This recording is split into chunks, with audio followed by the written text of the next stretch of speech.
¿Alguna vez les ha pasado que entran a una habitación y de repente se les va el santo al cielo, olvidando por completo a qué venían? O quizás buscando las gafas que, para variar, las tenían puestas en la cabeza. Esas cosas pasan, ¿verdad? Normalmente nos reímos de estos despistes y los achacamos al cansancio, al estrés o a que simplemente tenemos la cabeza en otras cosas. Pero, ¿y si les dijera que, en ciertos casos, esto va más allá de un simple y divertido olvido?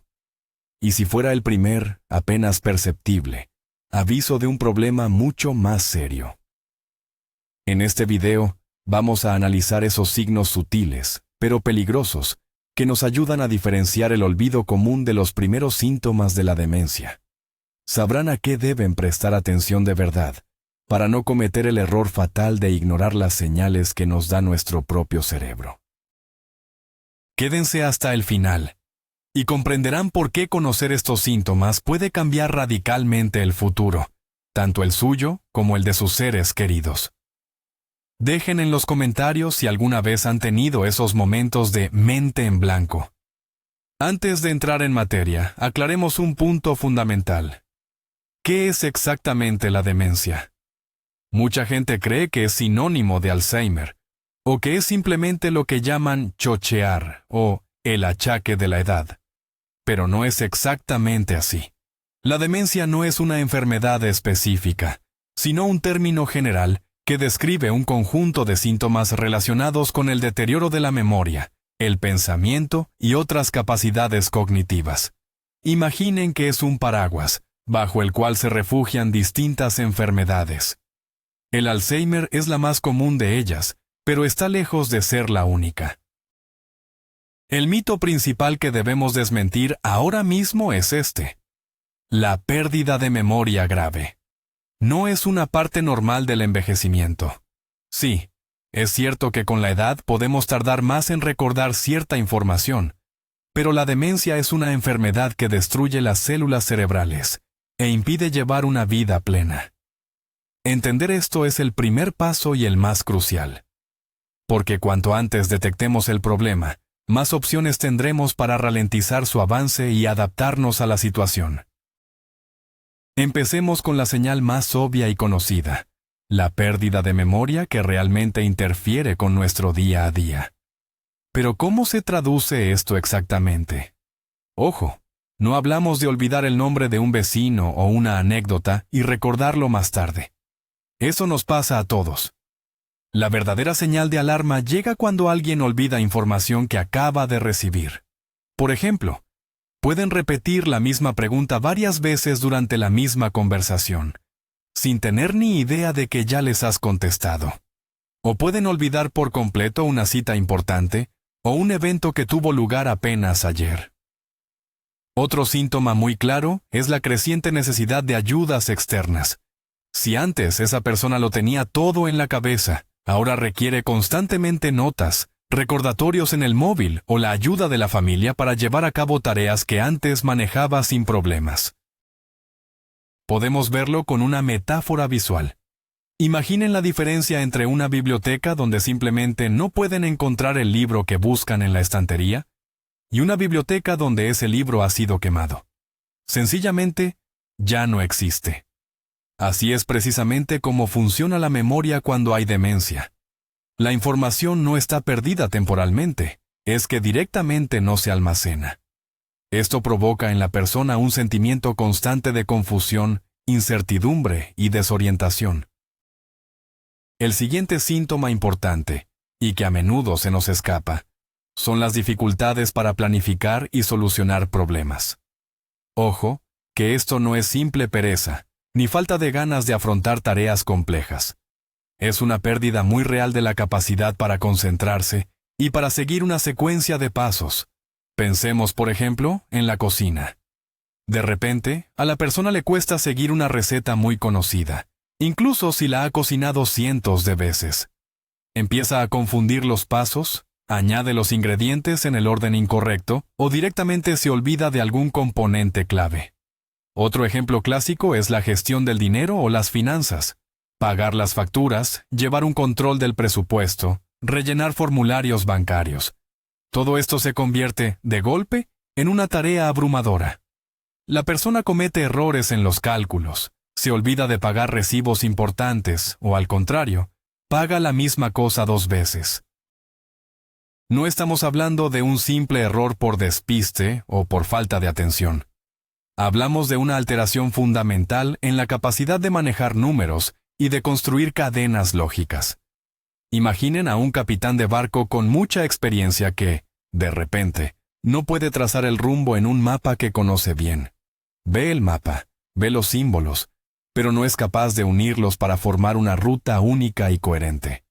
Pues de la misma manera, la persona con demencia temprana pierde la capacidad de navegar y orientarse en el mundo de sus tareas diarias.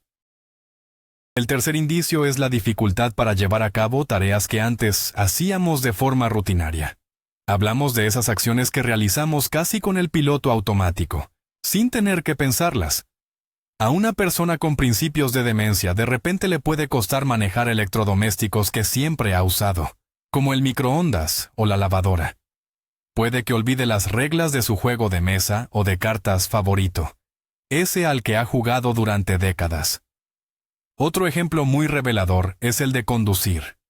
Una persona puede desorientarse de golpe en un trayecto que conoce perfectamente, como la ruta para ir al supermercado, a donde ha ido todas las semanas durante los últimos 20 años.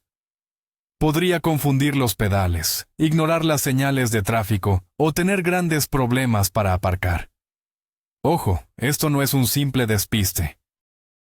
Esto es un fallo, un colapso en la parte del cerebro que gestiona la memoria muscular y todas esas habilidades automatizadas.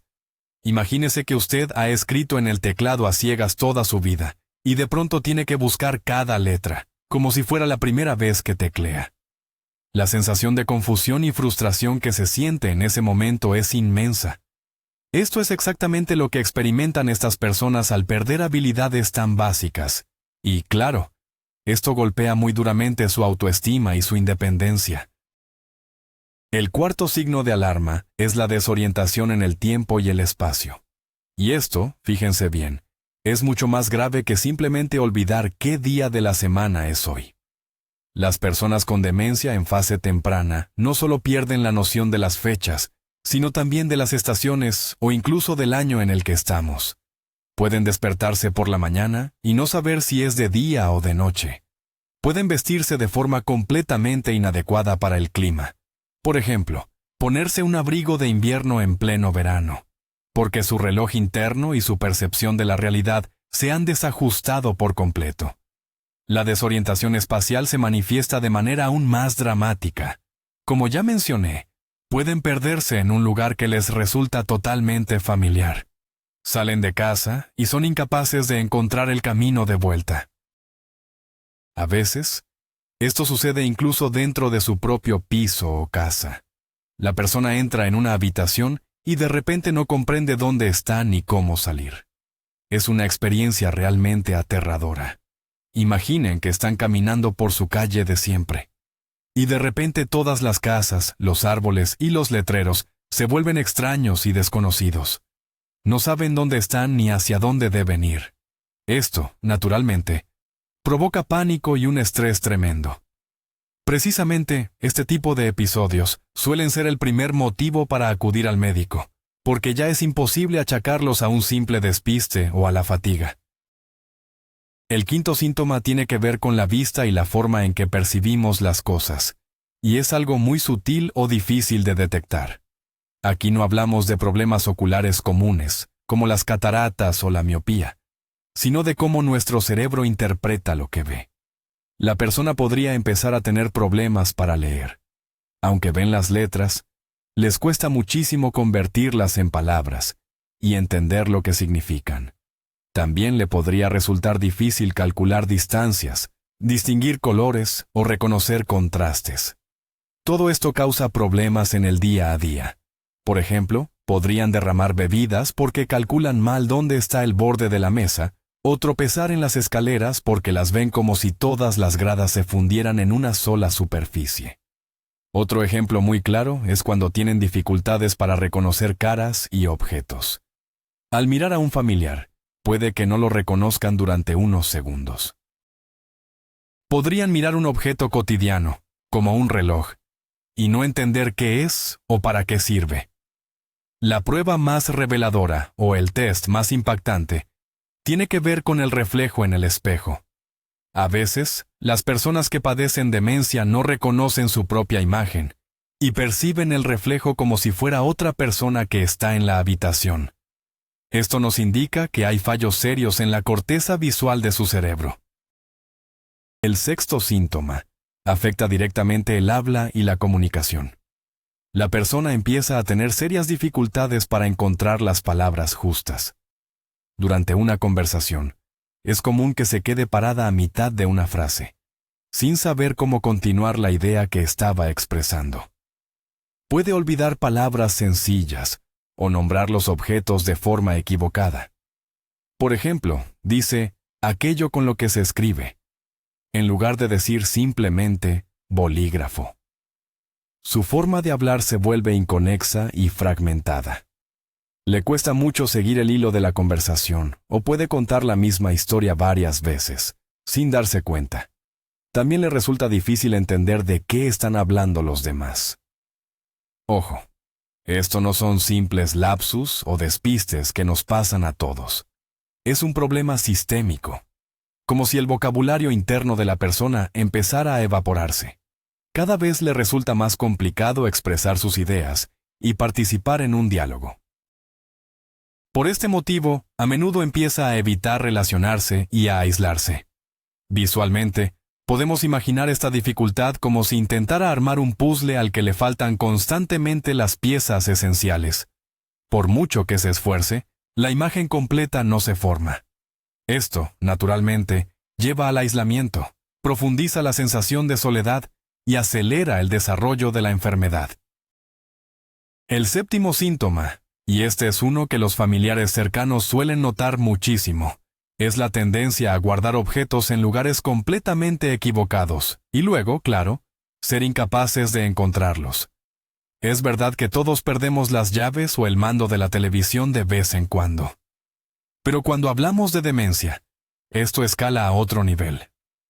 La persona puede meter el monedero dentro de la nevera, la plancha en el armario de la ropa blanca, o el control remoto dentro del azucarero. La diferencia crucial aquí es que el enfermo no puede reconstruir la cadena de acciones que le llevaría a encontrar lo que falta. No es que simplemente haya olvidado dónde lo puso. Es que, genuinamente, no tiene ni idea de cómo ese objeto terminó en un sitio tan extraño. Esta situación, lamentablemente, lleva a menudo a que la persona empiece a acusar a los demás de robo. Puede estar completamente convencida de que algún familiar o vecino le ha sustraído sus gafas o su dinero, porque en su mapa mental es imposible que él mismo lo haya puesto en un lugar tan absurdo. Esto genera conflictos, mucha desconfianza y resentimiento. Para los seres queridos, este es un síntoma muy difícil de manejar, pues exige una dosis enorme de paciencia y comprensión. Es fundamental entender que esto no es un capricho ni mala intención, sino una manifestación directa de cómo está funcionando la enfermedad en el cerebro.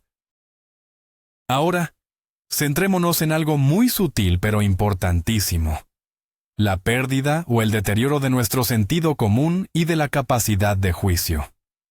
Es un aspecto delicado. La persona empieza a tener problemas para tomar decisiones adecuadas. Donde esto se nota mucho es con el dinero. Pueden empezar a gastar sumas grandes en cosas que no necesitan.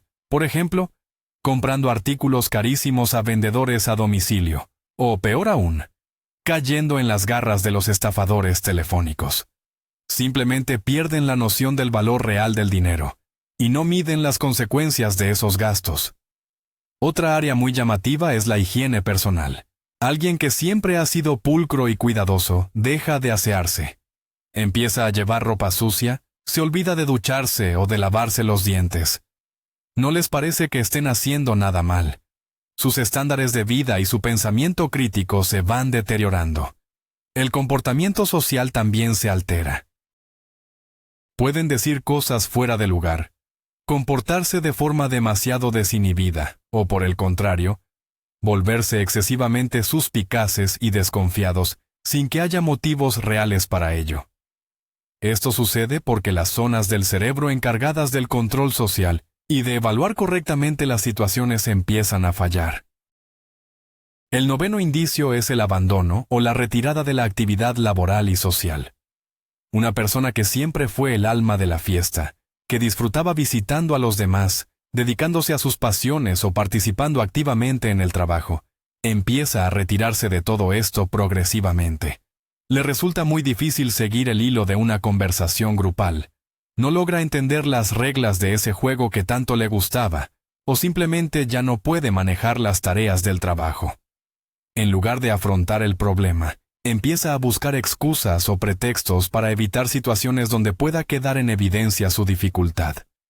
Dice que está exhausto, que no le apetece, que no tiene el ánimo suficiente. En realidad, lo que esconde es miedo y mucha confusión. Siente que algo no funciona bien e intenta evitar el fracaso de forma instintiva. Esto, por supuesto, conduce al aislamiento social.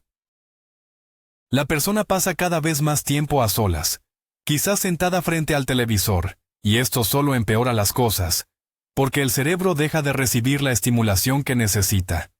Para los familiares o seres queridos, esto se manifiesta como simple apatía o incluso una depresión, y no siempre se dan cuenta de que la raíz del problema es, en realidad, mucho más profunda. El décimo, y muy importante, son los cambios en el estado de ánimo y la personalidad. La persona puede mostrarse confundida, decaída, o incluso volverse sospechosa, temerosa o muy ansiosa.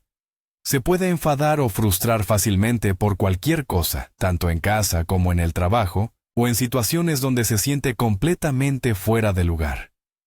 Su carácter puede cambiar hasta volverse irreconocible.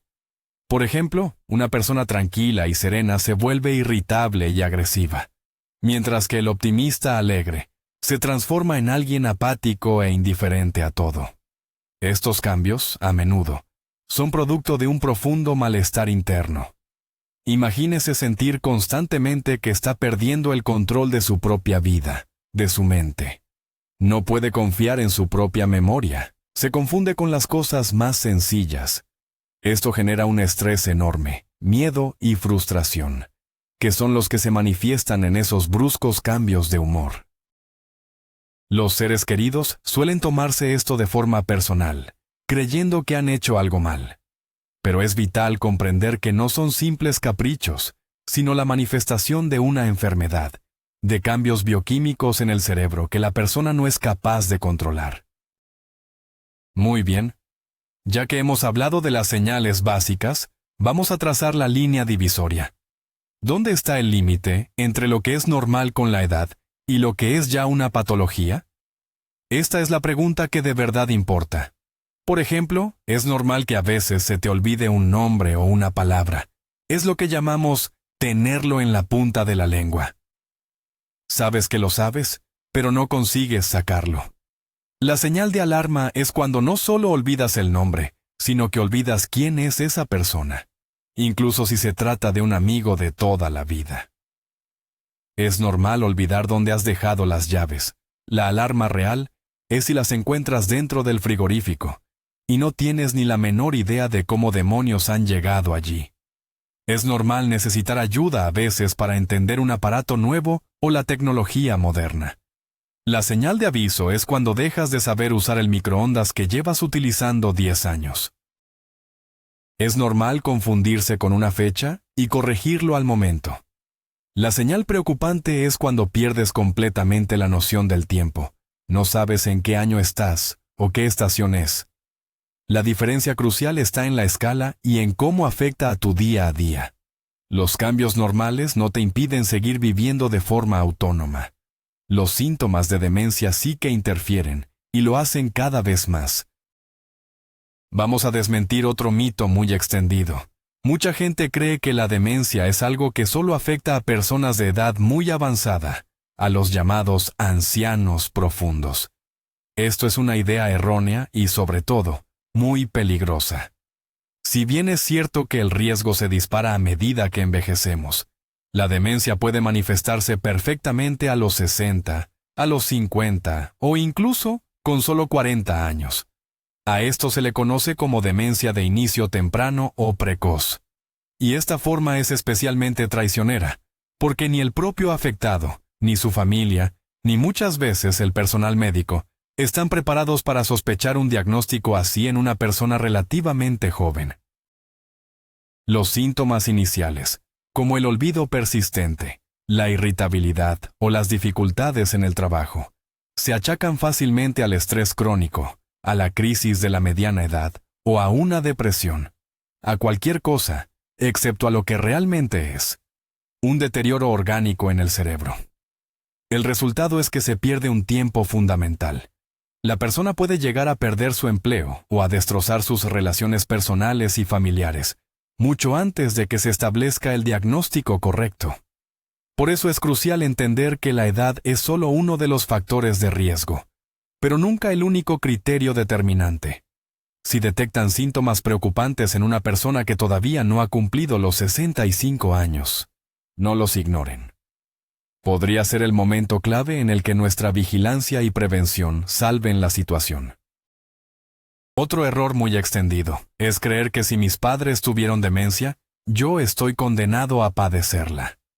La herencia genética sí juega un papel, pero no es tan determinante o fatal como muchos creen. Es cierto que existen formas raras y genéticamente puras del Alzheimer, que se transmiten y se manifiestan en edades tempranas. Sin embargo, estas representan solo un porcentaje mínimo de los casos totales. En la inmensa mayoría de las situaciones, estamos hablando de la forma esporádica, donde la genética es solo uno de muchos factores de riesgo, que incluyen el estilo de vida, la salud cardiovascular, el nivel educativo y un largo etcétera. Tener un gen de predisposición, como puede ser el AP o E4, simplemente aumenta la probabilidad, pero jamás garantiza el desarrollo de la enfermedad. Es como un juego de cartas. Puede que te repartan una mala mano, pero la forma en que decidas jugar esas cartas tiene una importancia enorme. Por lo tanto, el fatalismo genético no tiene cabida aquí. Al contrario, si usted sabe que hay antecedentes de demencia en su familia, esto debe convertirse en una poderosa motivación para llevar un estilo de vida saludable y enfocarse especialmente en la prevención. Mucha gente piensa que si la demencia no tiene cura, tampoco vale la pena diagnosticarla. Esto, sin embargo, es a la vez verdad y mentira. Es cierto que, hoy por hoy, no tenemos un medicamento que pueda curar completamente el Alzheimer o frenar del todo el deterioro neuronal. Pero esto no quiere decir que el diagnóstico sea inútil. En primer lugar, sí existen tratamientos que pueden ralentizar el avance de los síntomas y mejorar mucho la calidad de vida, sobre todo en las etapas iniciales. Esto le regala a la persona y a su familia unos años muy valiosos de una vida más plena. En segundo lugar, no todos los problemas cognitivos son una demencia irreversible. A veces, la causa real podría ser una depresión, la falta de vitaminas, como la B12, problemas de tiroides, o incluso los efectos secundarios de ciertos medicamentos. Estas condiciones son totalmente reversibles. Si se logra un diagnóstico correcto a tiempo, es posible recuperar por completo las funciones cognitivas. Por todo esto, es fundamental no autodiagnosticarse y acudir siempre al médico. El especialista puede hacer una evaluación completa y descartar otras posibles causas antes de confirmar un diagnóstico de demencia. Empezaremos hablando de cómo podemos reducir estos riesgos. La prevención de la demencia no es una píldora mágica, es un enfoque integral de nuestra salud, y cuanto antes empecemos, mejor. Los científicos nos dicen, lo que es bueno para el corazón, también lo es para el cerebro. Por eso, el primer punto fundamental es controlar nuestro sistema cardiovascular. Vigilemos la presión arterial, los niveles de colesterol y el azúcar en sangre. La hipertensión, la diabetes y la aterosclerosis dañan los vasos sanguíneos, incluso los que alimentan el cerebro, lo que aumenta el riesgo de demencia vascular y de Alzheimer. El segundo elemento vital es la actividad física regular.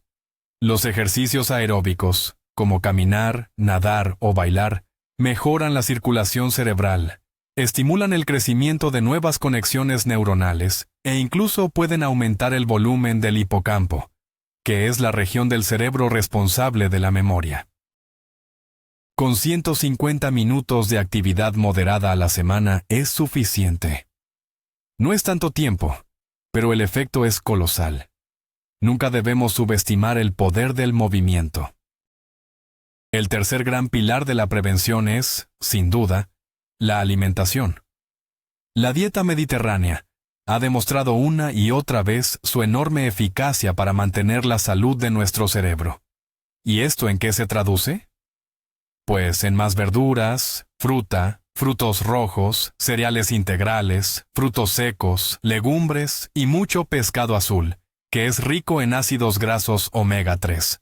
Y por supuesto, menos carnes rojas, menos dulces, bollería y productos ultraprocesados. Los antioxidantes que encontramos en las verduras y frutos de colores más vivos protegen las células cerebrales del daño que causan los radicales libres. Los ácidos grasos. Omega 3, por su parte, son el material de construcción fundamental para las membranas de nuestras neuronas. Esto no quiere decir que debamos renunciar por completo a nuestros platos favoritos, pero un pequeño cambio en la dieta, dándole prioridad a lo saludable, nos va a beneficiar muchísimo. También es fundamental vigilar el consumo de vitaminas del grupo B, en particular la B12 y el ácido fólico, ya que su déficit puede provocar problemas cognitivos. Piensen en la comida, no solo como simple combustible, sino como la auténtica medicina para nuestro cerebro. El cuarto punto, y quizás el más fascinante, es el de la actividad cognitiva y social. El cerebro, al igual que los músculos, necesita entrenamiento constante. La famosa frase, úsalo o piérdelo, se aplica aquí perfectamente, como anillo al dedo. ¿Y qué significa esto en la práctica? Aprenda algo nuevo, un idioma extranjero, a tocar un instrumento musical o incluso un poco de programación. Resuelva problemas complejos, crucigramas, sudokus o ajedrez. Lea libros que le supongan un desafío, libros que le obliguen a pensar. Cuanto más obliga a su cerebro a crear nuevas vías neuronales, mayor será su reserva cognitiva. Esta reserva es una especie de amortiguador, un margen de seguridad que le permitirá resistir las enfermedades por más tiempo, incluso si el deterioro ya ha comenzado. La actividad social no es menos importante. Conversar, participar en discusiones, hacer actividades en grupo. Todo esto es un estímulo potentísimo para la mente. La soledad y el aislamiento social, por el contrario, son factores de riesgo muy serios. Por eso, no se aísle. Manténgase abierto al mundo y a los demás. Ahora pasamos a la pregunta crucial, quizás la más difícil. ¿Qué hacer si detecta estas señales, ya sea en usted mismo o en un familiar cercano? Lo primero y más fundamental es, no entre en pánico y, por favor, evite autodiagnosticarse basándose en vídeos de Internet. Su misión será convencer a esa persona con mucho tacto y delicadeza de que es hora de ir al médico. Lo ideal es empezar por el médico de cabecera o el médico de familia. Él hará una evaluación inicial, analizará su historial y si lo considera necesario, lo derivará a un especialista, como un neurólogo o un psiquiatra. Bajo ninguna circunstancia debe decirle, creo que tienes demencia, vamos al médico. Esto solo provocará rechazo, negación o incluso agresividad. Es mucho mejor abordar el tema de forma indirecta, usando frases como, he notado que últimamente te cuesta recordar algunas cosas, o que tienes cambios de humor. ¿Por qué no vamos al médico? A lo mejor es solo un tema de tensión o una falta de vitaminas. Lo fundamental es mostrar apoyo y cariño, nunca acusar. Prepárese porque es muy probable que esa persona lo niegue todo. Esto tiene un nombre, se llama anosognosia. Es la incapacidad de la persona para ser consciente de su propio estado. Y sí, Este es también un síntoma de la enfermedad. Armarse de paciencia y ser perseverante es clave. ¿Y qué podemos esperar exactamente de la visita al médico o al especialista? El profesional le hará un cuestionario muy detallado. Le preguntará sobre los síntomas, cuánto tiempo llevan, las enfermedades que ha padecido y los medicamentos que está tomando habitualmente. Es importantísimo que le acompañe un familiar o un ser querido. ¿Por qué? Porque esa persona puede aportar información muy valiosa, ya que el propio paciente, a veces, puede olvidar detalles o no darle importancia a sus problemas. Después de esto, se realizará el test neuropsicológico. Queremos dejar claro que esto no es un examen, sino una serie de pruebas y ejercicios especiales diseñados para evaluar la memoria, la atención, el lenguaje y el razonamiento. Estos tests nos ayudan a valorar de forma objetiva el grado de deterioro cognitivo. El médico también podría solicitar análisis de sangre, pruebas de laboratorio, para descartar otras posibles causas. Además, podría pedir estudios de imagen, como una resonancia magnética, RM, o una tomografía computarizada, TC, del cerebro. Estas técnicas nos permiten ver si hay cambios estructurales, como la atrofia, el encogimiento, de ciertas áreas, algo típico en el desarrollo del Alzheimer. Todo este enfoque integral y exhaustivo nos permite llegar a un diagnóstico lo más preciso posible, y a partir de ahí, elaborar un plan de acción que combine tanto el tratamiento farmacológico, medicamentos, como las terapias no farmacológicas de apoyo. Y ya para terminar el tema principal, hablemos de la aceptación. Si finalmente se confirma el diagnóstico de demencia, esto representa un golpe tremendo, tanto para la persona afectada como para toda su familia. Es, sin duda, el comienzo de un camino largo y difícil. Pero es crucial recordar que la vida no se acaba, simplemente se transforma. El enfoque moderno del tratamiento de la demencia se centra no solo en ralentizar la progresión de la enfermedad, sino en preservar al máximo la calidad de vida. Hay muchísimas estrategias para adaptar el hogar y la rutina diaria, haciendo el entorno más seguro y predecible. Además, existen grupos de apoyo para los cuidadores y los familiares, donde se puede obtener información valiosa y, sobre todo, apoyo psicológico. Recibir un diagnóstico a tiempo nos da un regalo: tiempo. Tiempo para discutir el futuro, para resolver asuntos legales y financieros mientras la persona aún conserva su capacidad de decisión. Tiempo para aprender nuevas formas de comunicación. Tiempo para decir esas palabras importantes que quedan pendientes y, sobre todo, para vivirlo con amor y provecho. Esto no es un final, sino una nueva etapa que exige mucha valentía, nuevos conocimientos y, ante todo, una profunda humanidad de parte de todos los involucrados en esta situación. ¿Y bien? ¿Cuál es el mensaje principal, la conclusión clave de todo lo que hemos charlado hoy?